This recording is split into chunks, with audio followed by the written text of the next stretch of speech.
এই মহিলা প্রথমবারের মতো তার স্বামীর জন্য অফিসে খাবার নিয়ে এলো। ঠিক তখনই এক ছেলে তার শরীর থেকে তীব্র সাপের গন্ধ পায়। মহিলার চলে যাওয়ার পর ছেলেটি হঠাৎ এগিয়ে এসে সেই মানুষটিকে জিজ্ঞেস করলো, আপনার বাড়িতে কি কোনো সাপ পোষা আছে?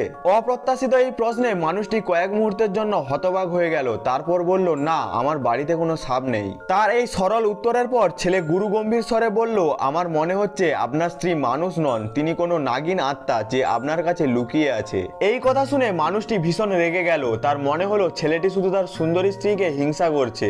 যখন সে ছেলেটির কথা একদম বিশ্বাস করলো না, তখন ছেলেটি চুপ হয়ে গেল।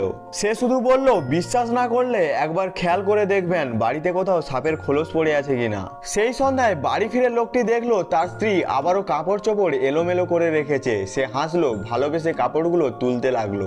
হঠাৎ তার চোখ পড়লো মেঝেতে, সেখানে পড়ে আছে লম্বা একটি সাপের খোলস। ঠিক তখনই স্ত্রী স্নান করে ঘর থেকে বেরোলো। স্বামীর মুখের ভাব দেখে সে ঘাবড়ে গেল এবং দ্রুত বলল, বোধহয় কোনো সাপ ঘরে ঢুকে পড়েছে। মানুষটির সন্দেহ খানিকটা কমে গেল। সে তাকে সান্ত্বনা দিয়ে বলল, ভয় পেও না, কালই সোসাইটির অফিসে বলবো, পুরো বাড়িটা চেক করিয়ে দেবে।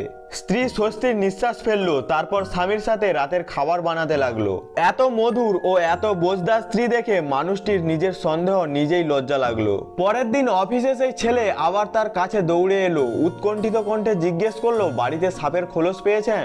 লোকটি বিরক্ত হয়ে বলল, হ্যাঁ পেয়েছি, তো কি হয়েছে? গরমকালে এমন কীট পতঙ্গ ও সাপ আসতেই পারে। আমি তো ইতিমধ্যে প্রপার্টি ম্যানেজমেন্টকে ডেকে রেখেছি, আজই বাড়ি পরীক্ষা করবে। কিছুক্ষণ পর প্রপার্টি ম্যানেজমেন্ট থেকে ফোন এলো। তারা বলল, আমরা বাড়িটা কয়েকবার পরীক্ষা করেছি এবং সত্যি সাপ পেয়েছি।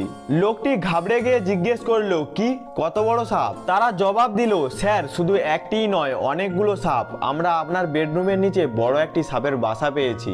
এই কথা শুনে লোকটির রক্ত ঠান্ডা হয়ে গেল। সে বিশ্বাসই করতে পারছিল না। কাঁপা কাঁপা গলায় সে বলল, নেক্সট পার্টের জন্য সাবস্ক্রাইব করুন।